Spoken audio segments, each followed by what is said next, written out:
के बीच प्रसिद्ध समाजशास्त्री आदरणीय professor Ajit Kumar Pandey sir online उपस्थित हैं। सर, आपका गोरखपुर विश्वविद्यालय के समाजशास्त्र विभाग और यूजीसी एचआरडी सेंटर की तरफ से हार्दिक स्वागत अभिनंदन है। आप बीएचयू में समाजशास्त्र विभाग के पूर्व अध्यक्ष रहे हैं। Sociological theories, research methodology and development studies जैसे तमाम क्षेत्रों पर आपका योगदान अत्यंत महत्वपूर्ण रहा है और अभी हाल में आप सबाल्टर्न मुद्दों पर विशेष कार्य कर रहे हैं और इस पर एक रिसेंटली पब्लिकेशन भी कैम्ब्रिज यूनिवर्सिटी प्रेस, रोटलेज आदि में पब्लिश हुआ है। आपने 50 से अधिक महत्वपूर्ण शोध पत्र लिखे हैं। Sociological bulletin, eastern anthropology, EPW, south Asian studies, American anthropology जैसी कई पत्रिकाओं में आप बराबर छपते रहे हैं। देश भर में आपके लगातार व्याख्यान आयोजित होते रहे हैं और मुझे लगता है कि देश के कई विश्वविद्यालयों में आप विजिटिंग प्रोफेसर रहे हैं। हम सभी के विश्वविद्यालय में भी समाजशास्त्र विभाग में आपका स्नेह अक्सर मिलता रहा है और आपके एकेडमिक उद्बोधन से हम सभी लाभान्वित होते रहे हैं। सर, एक बार मैं पुनः आपका हार्दिक स्वागत करता हूं और इस कार्यक्रम में कोर्स समन्वयक और अध्यक्ष समाजशास्त्र विभाग प्रोफेसर संगीता पांडे मैम भी उपस्थित है। मैं चाहूंगा कि आप एक औपचारिक स्वागत करें सर का। Thank you Sangeeta Pandey ma'am ji. We are extremely pleased that we have eminent sociologists from BHU with us in our 4th day program, short-term course which is being organized by Sociology Department and HRDC Center, Gorakhpur. Professor Pandey has always helped us in academic deliberations and we are privileged that we get his support whenever we are in need.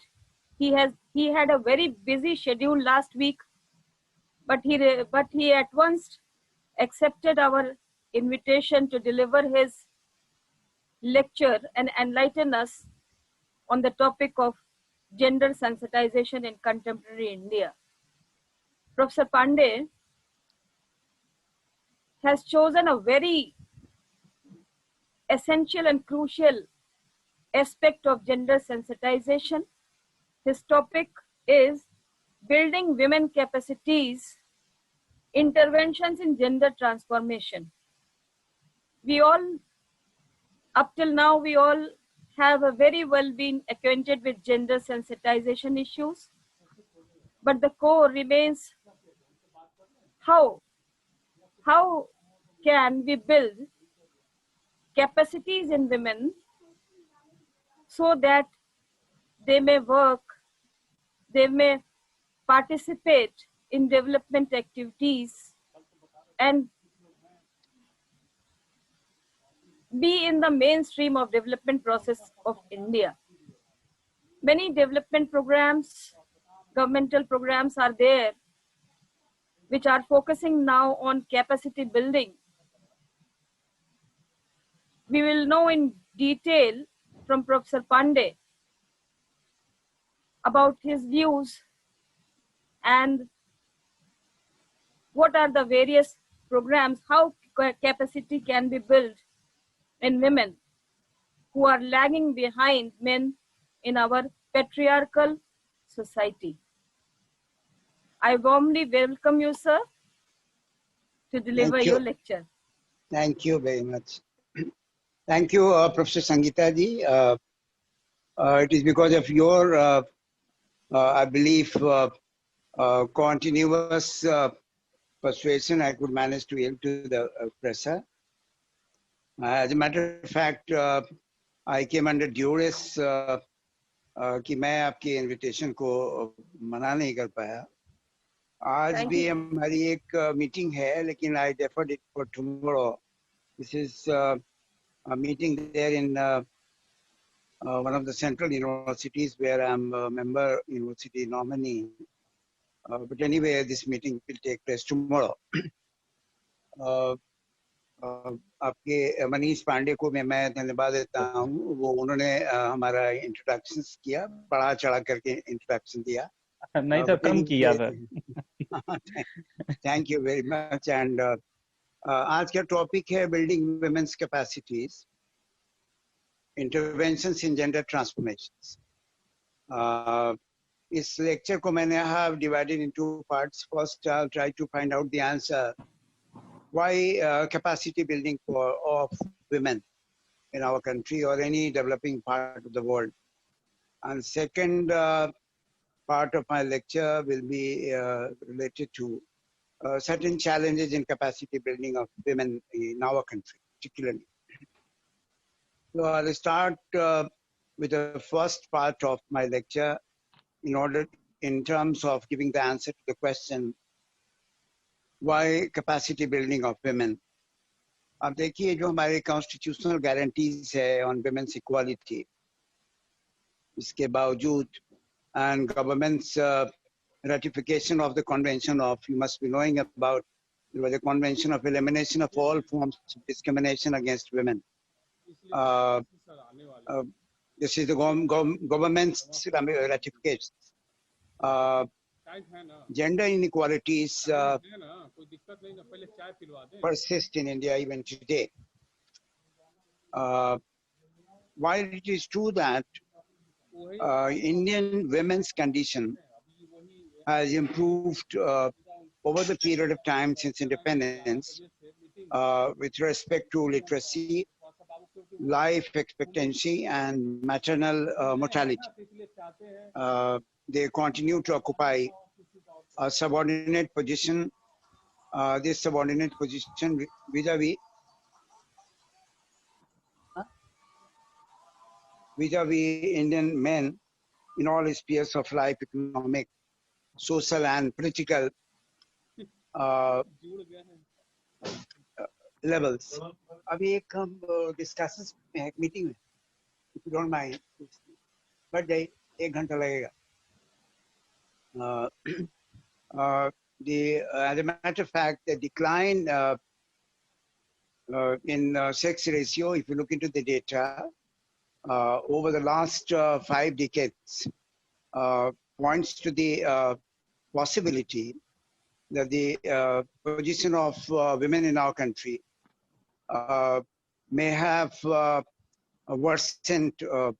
That is a great, very sad on the part of the government and the people in the country, particularly for the populations dominated by the male member in our society. During this period, in some wage, period I'm speaking about the period right from the 1950s for more than 5 decades. Even the gains in terms of basic human development. Am I audible to you? Hello? Am I audible to you? Yeah, you are audible, sir. Yeah, sir. Yes, thank you. Even the gains in terms of the basic human development, if you look into the data, appear to be, there are a lot of data, but I can't read out the data because that will consume a lot period of time, to have accrued predominantly to women from privileged groups. Dalits particularly, or the lower classes people, the lower caste people are most, not caste, but the class people are much more subject to a lot of exploitations. Women I'm talking about, and are more pronounced, particularly in South Indian part of the country. Because I'm speaking nothing from the scratch, I'm speaking on the basis of data which are available with me at the moment. Western women landless laborers, the data I speak of, and the Dalit and tribal women in our country have seen only marginal important improvement over a period of time in their day-to-day conditions. Here, I'd like to tell you the 2 developments, particularly during the period of 1990s. And they are likely to have an impact on the lives of Indian women, even in the coming years, even in the 21st century that we are at the moment. First is globalization of the economy. And the second is localization of political force processes. I repeat once again, the globalization of the economy, and the second is the localization of political processes. Though the Indian economy started opening up, I believe, if I am right, as far back as 1991, its full effects are being seen only in this century, or maybe in the 20th century, in the last of the 20th century. All the barriers to globalizations are yet to be dismantled. There are a lot of structural inconsistencies that we as a student of social sciences must focus on. And the dependency of Indian economy on the global trade is still minimal. But the available trends indicate that the globalization is likely to have different impacts on women and men. Women are much more affected. This is once again on the basis of the data. Equally importantly, on different groups of Indian women. Women from the lower class, the women from the higher class, maybe the Dalits, maybe from the particular kind of caste. Because recently I published a book that you can have a lot of data there. It's published by Routledge, I believe in 2018 or 19. But I can't dwell on that because that will consume a lot period of time. Women have traditionally few independent rights to private land in our country. And with the increase in privatization of community land, women from landless category and marginal or small land holding households. These are the two categories which are losing the few rights. Now, once again, the data I speak of, they did have the two common property resources in the past. Now they are losing. I'm just bringing you back home the factualities. The analysis will follow over after my this communications to you. The law of productive endowment base, as well as their lower access to credit extension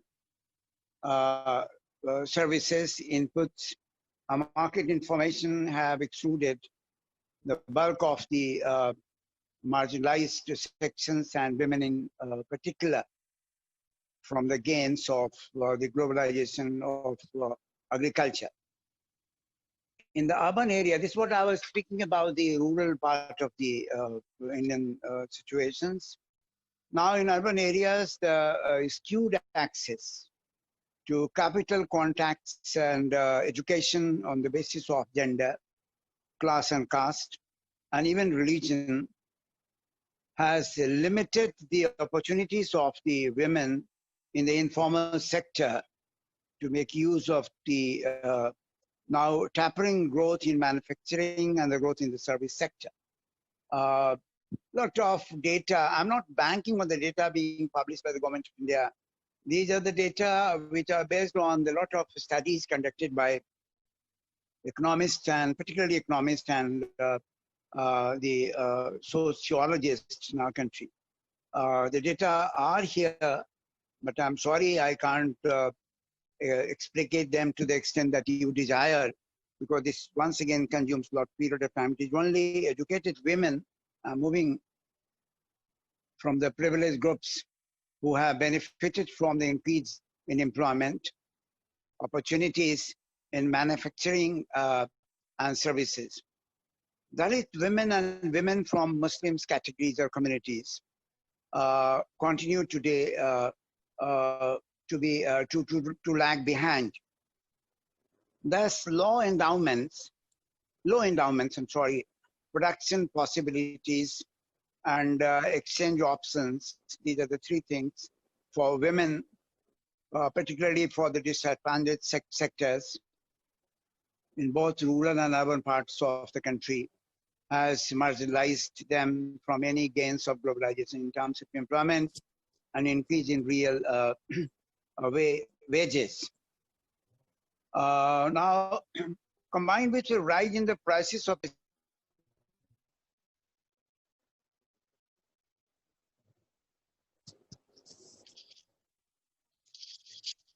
sir आपकी आवाज नहीं आ रही अभी।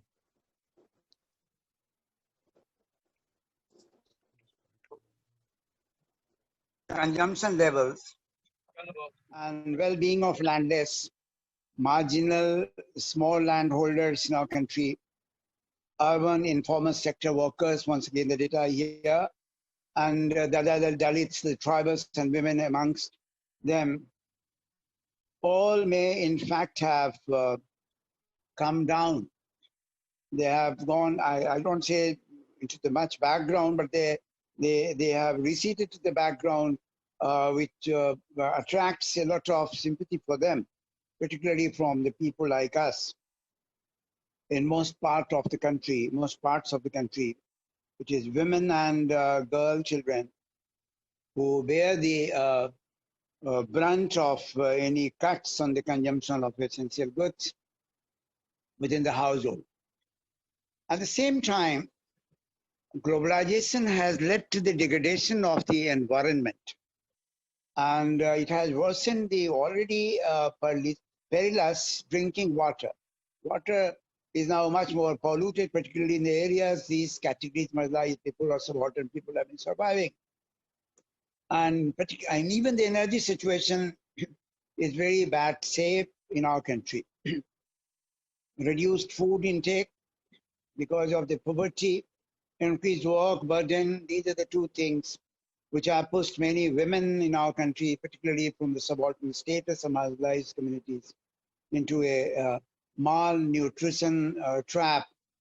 Studies conducted by, I believe, UNESCO or some of the organizations, particularly the Urban Habitat, from the things that I'm trying to communicate to you.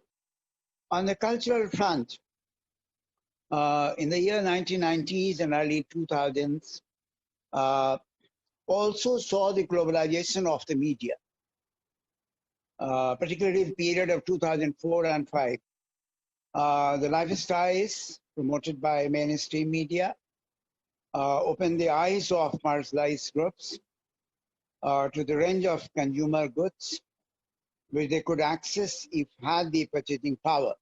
But unfortunately, their earnings fall short of the prices of the materials, and these are the basic materials they require for their livelihood, but their purchasing capacity falls short of the costs of the materials which are available for their minimum of survival in a society they live in, giving their livelihood crunch. Poor women and men saw enhanced demands for dowry. There is another tragic issue as an easy way of acquiring consumer goods, particularly for the people who have the sons.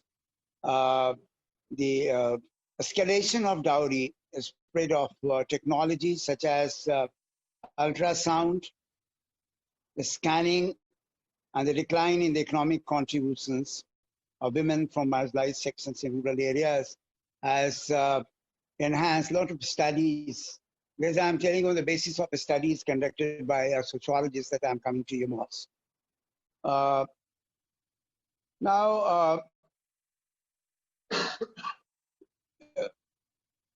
This has enhanced the presence in some communities particularly populated by the Dalits and some of the marginalized people, and led to the spread of practices such as female infanticide and feticide. These are the really purely non-humanitarian things, and it's a kind of suicide. What Al-Qaim has been talking about.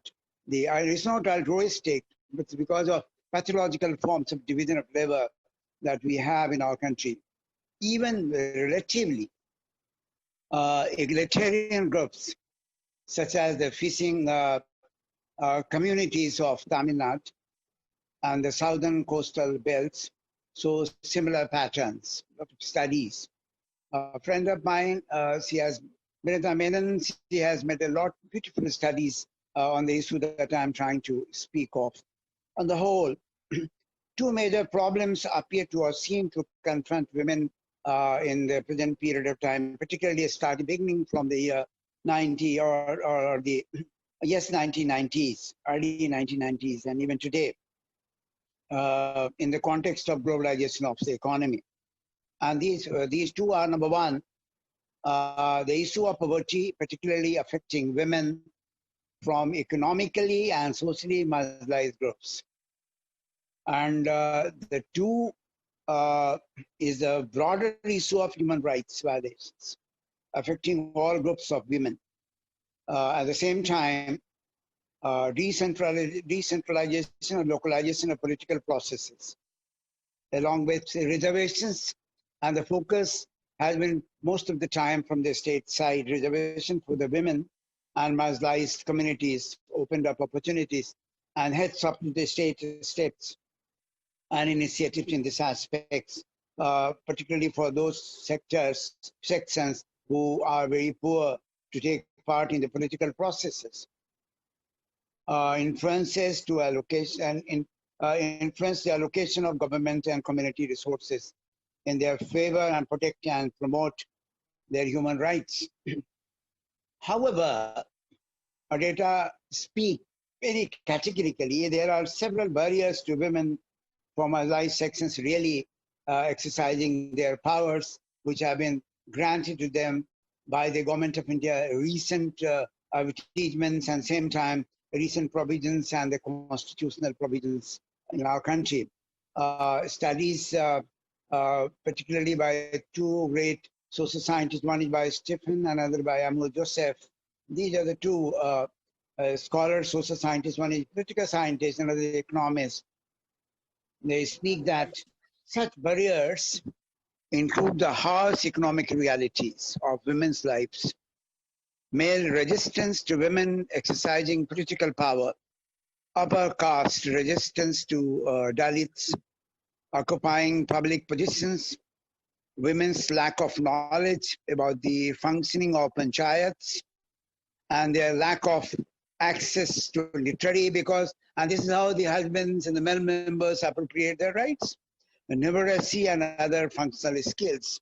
They time and again appropriate the rights of the women in our rural areas on the political level. In this way, the challenge is to work towards the economic, social, and political empowerment of women from marginalized sections. Now, by the term women empowerment, when I speak of women empowerment, I refer to a process of exposing oppressive power of existing gender and social relations, critically challenging them, and creatively trying to shape different social relations, though economic, social, and political empowerment are interconnected. They put emphasis, they emphasize and challenge economic, social, and political aspects of gender-based operations in different degrees, taken together with, it seems, very important to work towards 2 points. Number one is enhancing women's access to and control over productive endowment, both private and held in common. Number two, increasing productivity of women's labor and productive resources through expanding their access to extension services, credit education, information and training, and influencing the process of knowledge creation. And there are another 2 points I'd like to add. Number three is increasing women's returns to their labor and produce through expanding their access to commodity and labor markets and their ability to effectively bargain in the marketplace. And next is increasing women's control over their own income and their ability to use it for their own survival and security and for that of other family members. And increasing the ability of women to gain control over their own bodies. The bodies belong to the women, mind belongs to the women. Fertilities, sexuality, and their identities, they have to be under the control of the women. And there is a beautiful article on body politics. I have done a project on that. And now increasing women's ability to exercise political power and claim their rights vis-a-vis the state and the other bodies operating in the public interest. These are a few points. I'm sorry, I can't explicate them because once again, of the paucity of time. Now, to bring about these changes, we require a combination of three strategies.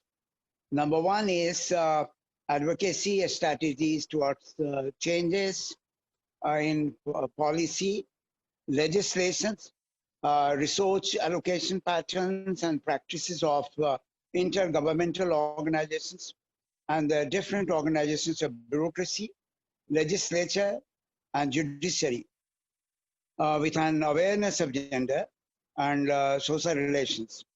And the second is the capacity building that I am speaking on, capacity building strategies with women from marginalized sections, which may strengthen their underlying understanding of the processes leading to their subordinate positions in the society, hegemonizing their positions, and enhance their ability to claim their due share of resources and power within their families and communities, and also vis-a-vis the marketplace and the government organizations. It's because of the hegemonic structure, the women remain most of the time deprived of these things that I'm speaking of. And the third is the organizational strategies at the grassroots levels, which enable women to come out of their isolation and use their collective strength to gain control over self and over economic, social, and political resources. Now, the assumption is not that it should not be mistaken that by this communication that I have started with the assumption that women do not have any capacity, and therefore she needs to be built up. There is a need of building the capacity framework from the scratch. No, I don't start with this assumption. Rather, women learn each day, my understanding, through the very process of struggling for survival, security, and autonomy day in and day out in the family and a broader society they live in. However, women's learning can be enhanced if appropriately facilitated through external intervention, particularly on the part of, I exhort sociologists and social scientists for that matter, even the people from humanities, the literature, the philosophy, they must intervene into this process. Though efforts to bring about changes in policies, legislations, and resource patterns of macro and micro level institutions also need to be documented. These are certain kinds of things that I have observed, and on the basis of my experiences, I like to formalize, and that too, exhorting for the purpose of exhorting the academia. I also believe that the ultimate challenge is to build the capacities of women surviving in our country, so that in the long run they themselves can bring about these changes that I propose for, the changes we envision in the life of, and the beautiful contributions by two great scholars. One is by Battiwala. This contribution as far back as of 1994, and supported by, they supplemented by many more articles published in 2006 and 2010. Another is by joint authorship of Gandhi and Shah as far back as of 1992, another articles in 2012.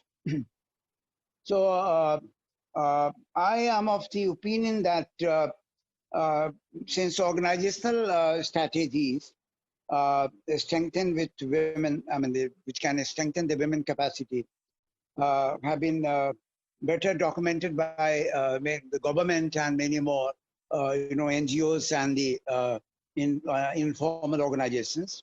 It is better for me to speak more on the capacity building strategies. So I prefer to elaborate the capacity building strategies.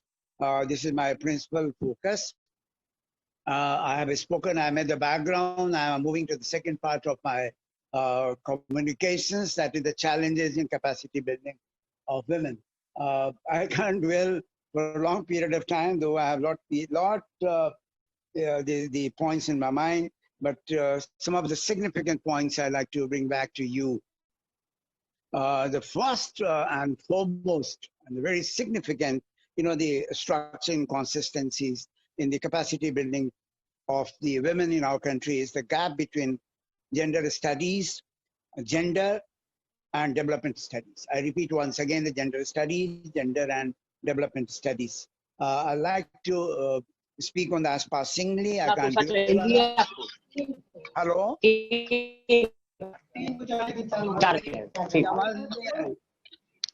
Hello बोलिए madam hello hello हाँ sir आवाज आ रही है अच्छा ठीक है कुछ बोल रहे थे आप कुछ पता नहीं you were speaking something one of the major constants as I spoke to you is the gap between gender studies gender and development studies this is for the academicians हाँ सर की हाँ बोलिए बोल रहे हैं हम शुरू करें आर यू मेरी आवाज जा रही है आपको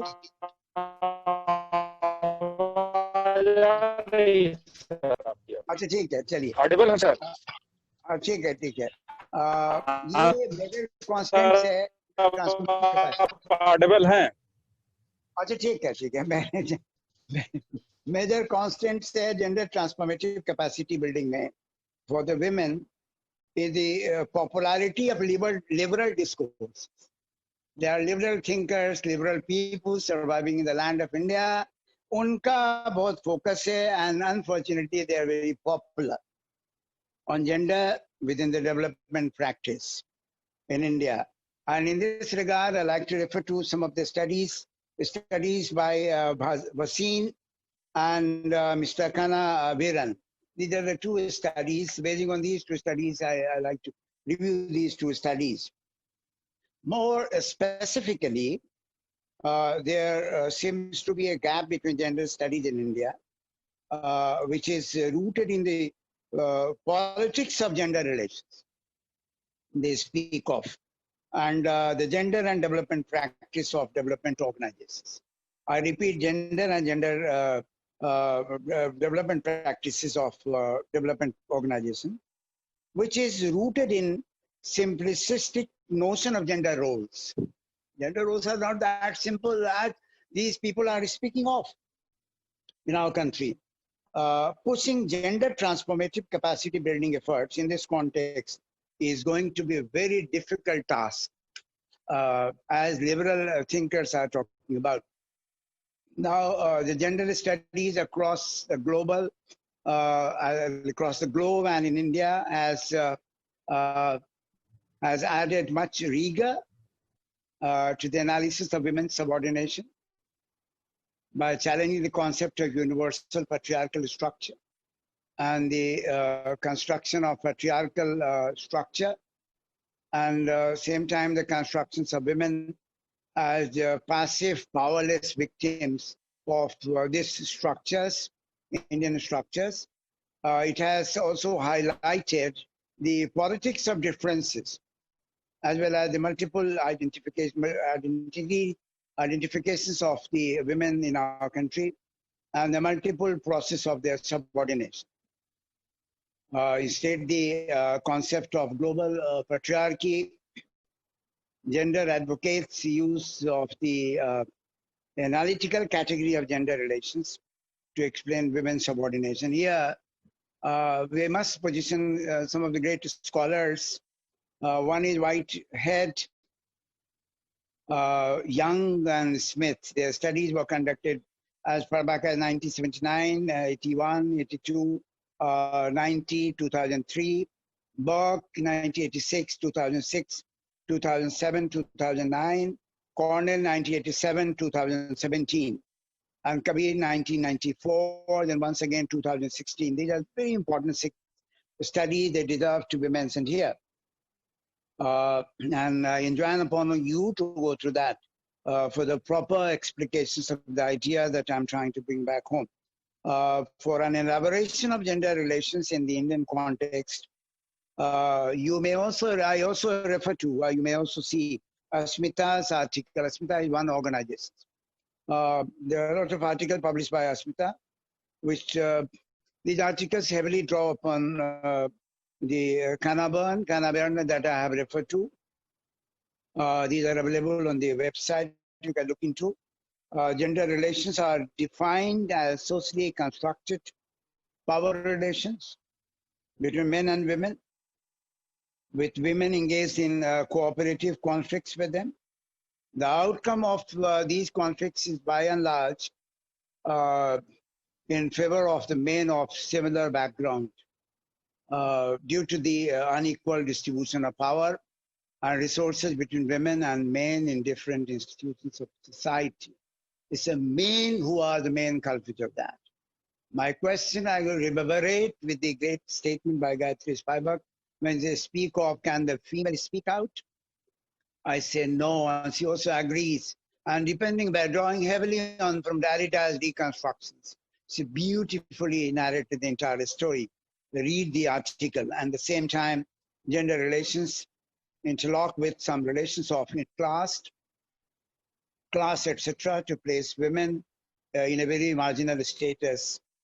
Growth-oriented development models have thrived upon and perpetuated these hierarchies. This is a great limitation in our growth perspectives or perspectives and development. Unfortunately, gender and development practice in our country evolved without firm roots in either gender studies or in the Indian women's movement. In opposition to the analytical category of gender relation, simplified notions of gender as socially constructed differences between women and men were popularized by some of the aid agencies, some of the NGOs, and even the government departments in our country. This definition does not grapple with the power relations underlying the construction of differences between men and women and between different groups of women, like, for instance, the women Dalits and non-Dalits, people coming from the privileged, the women from the privileged class.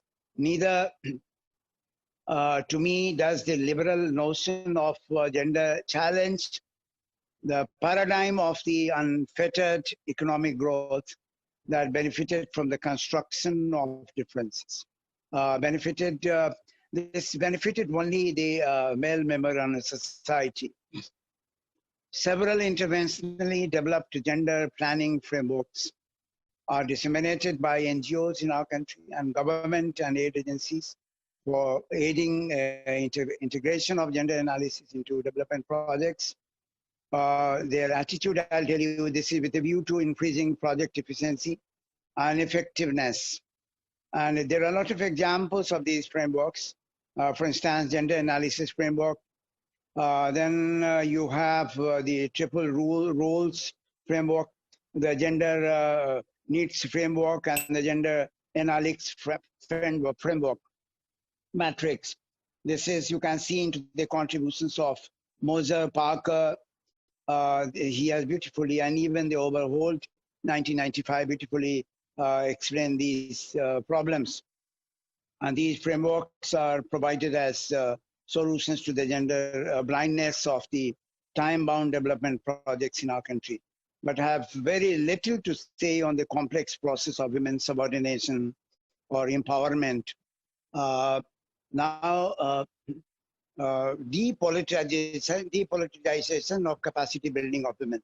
This is another major, I will believe, structure inconsistencies. And this is also connected with popularity of liberal discourse on gender. And it saw a marked limitations in the theoretical perspectives in academia, and same time in the government plannings that had influenced by the popularizations of the gender neutral and gender relative training by the bilateral and bilateral aid agencies and the Indian government and also some of the NGOs in our country. Gender neutral training of women aims at strengthening skills of women in areas defined by gender-based division of labor with a view to increasing productivity and income of poor households. Gender ameliorative training, on the other hand, aims at strengthening capacities of women for improving their day-to-day condition, but not their long-term position vis-a-vis men.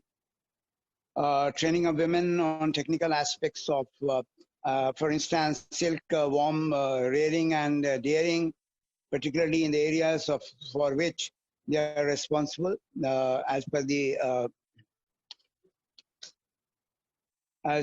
existing gender-based division of labor, is an example of gender-neutral training. It is believed that, unfortunately, the nimble fingers of women will lead to sericulture, productivity. Such an approach to training is attempted on a large scale by the development of sericulture department and the Department of Animal Husbandry. There's another crisis with the exception of, because the women are being defined and confined to this status money. With the exception of these few states in our country, for instance, Kerala, women receive little training in areas such as marketing, cocoons, purchase of laying or inputs and management of cooperativeness, etc. Conventional entrepreneurship training of women, on the other hand, is an example of gender ameliorative training. Such training programs aim at teaching women the techno-managerial aspects of managing micro enterprises and thereby improving their conditions, but leave social issues such as how to deal with male resistance and within the families and in the markets for exploitation by the upper caste middlemen. They all remain untouched. In the process, gender, as a matter of fact, I'm trying to conclude now, gender transformative training of women as a grassroots that was initiated by women activists as far back as 1980s, sometimes in collaboration with the government of India and the states, got sidetracked. Studies of Bhasin affirm this. Ramchandran studies also confirm. Sharma's study, Indra studies, these studies are there. Such training programs were often rooted in socialist feminist ideology and politics, and sought to demystify the process of women's subjugation by unpacking the multiple power relations that have a bearing on women's lives. Another aim of these programs was to strengthen the self-confidence of women and enhance their collective capacity for the transformation of their lives. Examples are, for instance, including training under the Women's Development Program in the early 1980s, one of the examples.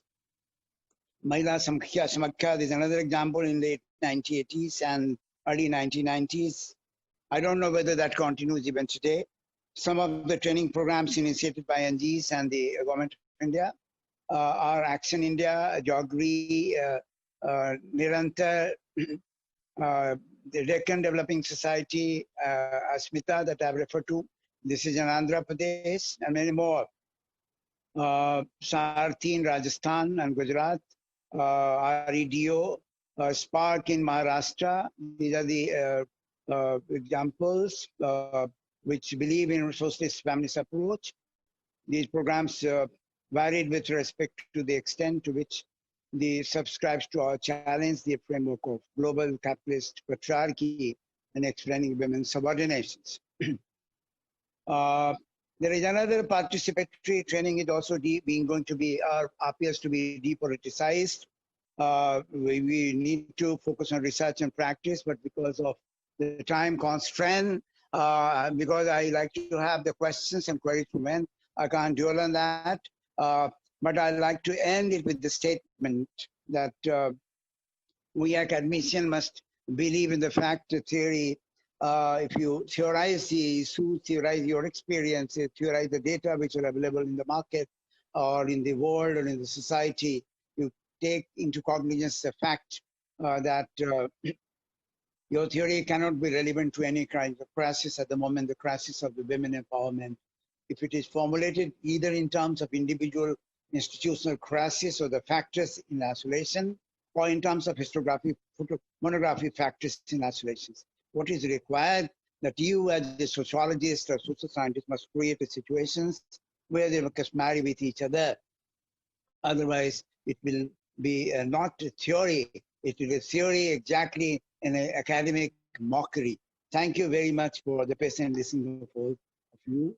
And I'm really thankful to Professor Sangeeta Pandey, the head of the department, who could manage to, perhaps she was nice enough to ask me to deliver this lecture. I'm also thankful to all of you for patient listening of my harangue, bakwas, if I could manage to speak for around 40 minutes or 1 hour time. Thank you very much to all of you. Thank you so much, sir. If any question you have, you can ask me the question. हाँ, किसी की query हो तो आप लोग sir से question कर सकते हैं. आप लोग अपनी क्वेरी रख सकते हैं.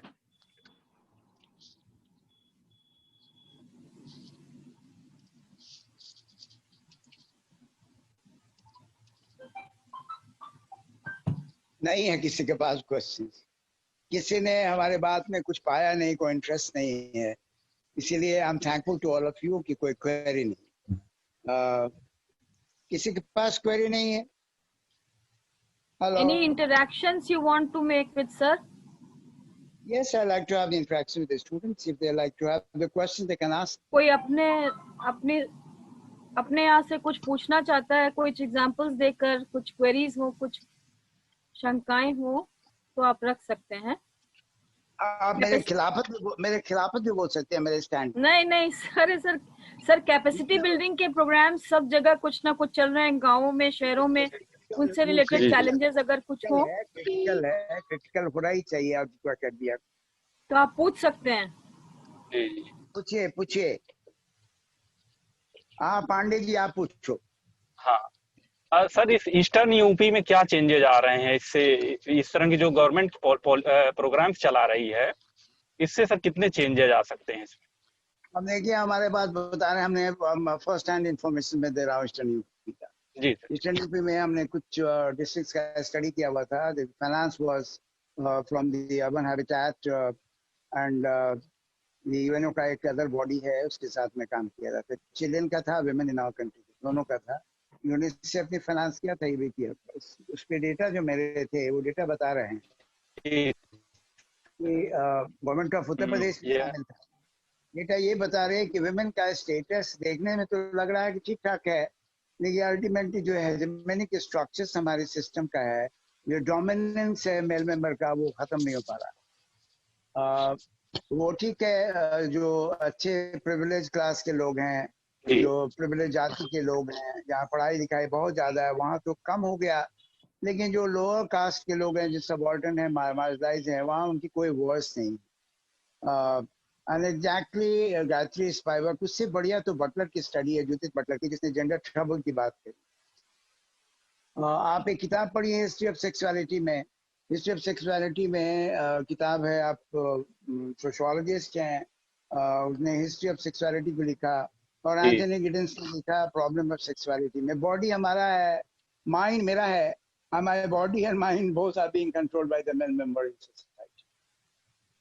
Your sexual desire have to be ready for any moment that you desire for. ये सब बहुत गलत सलत है. This is something very wrong. I earn the money, you appropriate, you are suggesting me what to do or not to do. This is particularly for the lower classes, because poverty इतना acute है lower class में कि sexuality is one of the media for the entertainment. ये situation से बहुत दूर हमारा eastern UP नहीं है. हायर अफ्लुएंट क्लासेस में तो इस तरह घटना नहीं है, लेकिन जो मार्जिनल पीपल हैं, उनमें बहुत खराब स्थिति है. मेरी एक आर्टिकल अभी आएगी, पढ़िएगा, सोशल चेंज में है, उससे से पब्लिश होती है सोशल चेंज। इसमें भी आर्टिकल आएगी। मैंने कुछ अपना कुछ भी नहीं बताया। नैरेटिव्स है विमेन का, उनका स्टेटस का, उनका एक्सप्लॉयटेशन का, समाज में कितना एक्सप्लॉयटेशन है विमेन का, particularly of the Dalit in our country, Dalit women पर है। उनका अपनी नैरेटिव्स को मैंने डिसाइफर किया हुआ है, डिकंस्ट्रक्ट किया है और कल्चरल फ्रेमवर्क में उसको एक्सप्लेन करने की कोशिश किया है। रीड आउट, उसको देखिए। प्राइमेसी स्ट्रक्चर को मैंने नहीं दिया हुआ है, मैंने प्राइमेसी दिया हुआ है कल्चर को। Primacy has shifted from structure to the culture, उसको आप पढ़िए, देखिए। इसीलिए I am sorry to speak out, this may not go along with the desire of the state कि स्थिति बहुत ठीक नहीं है, स्थिति बहुत ठीक नहीं है। चलिए ठीक है, thank you very much to all of you. हाँ सर मैं कुछ कहना चाह सर, रही थी। मैम का क्वेश्चन नहीं है सर, ये एक पॉइंट है इसमें हाँ कि मैंने एक वर्क कराया विमेन फार्मर्स पर। तो यहाँ पर जो उनकी मीटिंग्स होती हैं उनको बुलाया तो जाता है, उनकी अटेंडेंस ली जाती है और वो एक डेटा तो फिलअप करवा लेते हैं कि आपकी प्रेजेंस रही और इतनी महिला किसानों का पार्टिसिपेशन रहा। But when it comes to any decision making कि क्या होना चाहिए, कौन सा प्रोग्राम हो, किस तरह की खाद होगी, क्या होगा, उनकी कुछ सुनी नहीं जाती है। वो कहती है, उनका लिखा जरूर जाता है लेकिन उनके द्वारा कहा हुआ कुछ भी, not even a single issue is included in those programs. So these programs which are run by government as a capacity building or a inclusion of women of every strata, working strata, be it in आपका organized sector or unorganized sector, women's voices are not heard. That is the main problem. देखिए मैं बता रहा हूँ, एकदम सही बता रहा हूँ। डेटा हमने कलेक्ट किया हुआ है जो विमेन का, क्योंकि यूपी गवर्नमेंट भी उसमें इन्वॉल्व थी। तो हुआ क्या कि जो फंडिंग एजेंसी थी, यूपी गवर्नमेंट फंडिंग एजेंसी नहीं थी, बट और प्रोजेक्ट आ रहा था यूपी गवर्नमेंट के माध्यम से, अर्बन हैबिटेट हमको मिल गया था बीएचयू में, that was offered to us. तो उसमें हुआ क्या कि जो डेटा हमारा था, तो उस पर अर्बन हैबिटेट के जो पीपुल थे, उन्होंने कहा कि आप क्या चाहते हो कि इंडिया में ऑपरेट करना बंद कर दें, हम यूपी में हमको प्रोजेक्ट ना मिले, ऑपरेशन नहीं होगा, हमारा सर्वाइवल कैसा, ऐसा डेटा है, थोड़ा सा मॉडिफाई कीजिए। हमने कहा कि मैं मॉडिफाई नहीं करूंगा, आप अपना कर लो। तो फिर बाद में उन्होंने अपने लेवल से कुछ मॉडिफाई किया। आई एज एन एकेडमिशियन बहुत ज्यादा एड तो नहीं किया, लेकिन एड मैंने किया, क्योंकि देखिए होता है कि हम लोग को जो प्रोजेक्ट है उसके फाइनेंस दे, या तो गवर्नमेंट देती है, फाइनेंस देती है, फंडिंग एजेंसी, उनका अपना स्वार्थ होती है। इसलिए अकेडमिया भी अपने आप में टोटल एरोड हो गया है, हमारा एकेडमिक्स भी स्ट्रैंगुलेटेड हो गई है because of the interest of ours, and that has given birth to what we call as the postmodern society. This is one of the reasons of the rise and advent of the postmodern society in our country, in social sciences particularly. I love to speak in your department if time given, postmodernism and social science. Okay, sir. बहुत अच्छा issue raise आपने issue किया है, बहुत बढ़िया, बहुत बढ़िया। Thank you sir. Thank you sir. हमारा आपने लेक्चर टेप किया है? जी सर, आज सब रिकॉर्ड हुआ है सर, इसको हम लोग यूट्यूब चैनल पर अपलोड करेंगे डिपार्टमेंट। हाँ, एक तो कर दीजिएगा और हमको भी एक दे दीजिएगा। जी सर, हम यूट्यूब करके और इसको आपको भी लिंक सर शेयर करेंगे। Thank you. Hires to Sangeeta ma'am to vote of thanks. Madam Sangeeta ma'am. Sir हमारे बीच आए और आपने इतना डिटेल में कैपेसिटी बिल्डिंग और इंडियन सोसाइटी और मेनली यूपी में किस तरह की स्थितियां हैं और क्या हो रहा है और कहाँ कमियां हैं, इनको स्पष्ट किया। आपका बहुत बहुत हम धन्यवाद करते हैं सर, और आपके बहुत बहुत आभारी हैं। धन्यवाद। Thank you madam, thank you very much. Thank you so much sir.